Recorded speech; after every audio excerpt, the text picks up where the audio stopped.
So ito yung aking mga bagong tanim na ampalaya. Sobrang hirap sa init.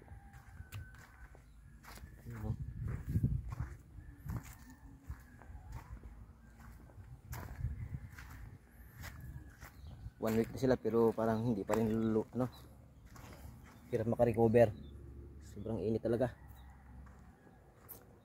Ayan o.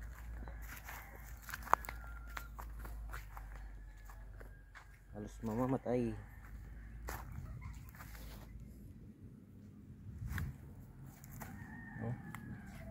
So ito yung mahirap sa tag-init. Hirap yung ating tanim. Grabe.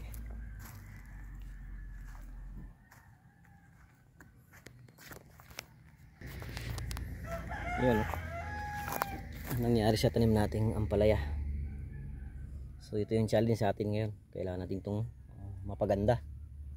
Kahit na halos lahat ganito.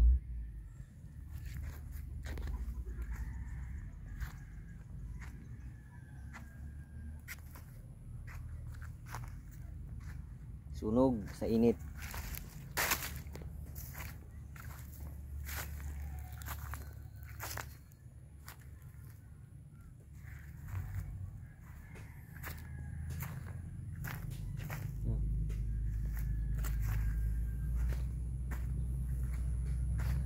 Tinaman pa ng punggos.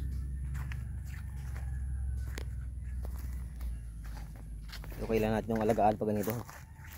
Kunting tiis lang at alaga, maganda rin yan. So mag 1 week silang na-transplant. Huli na siya na itanim kaya nagkaganito. Ito halos mamatay na. So laban pa rin.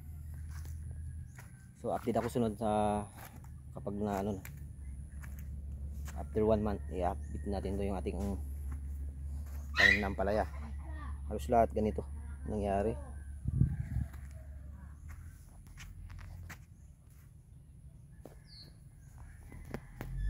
Ito yung ating tanim sa likod ng bahay, backyard. Kukunti lang yung tanim kong ampalaya, nasa 200 plus lang ito na puno. Ganun na yung nangyari.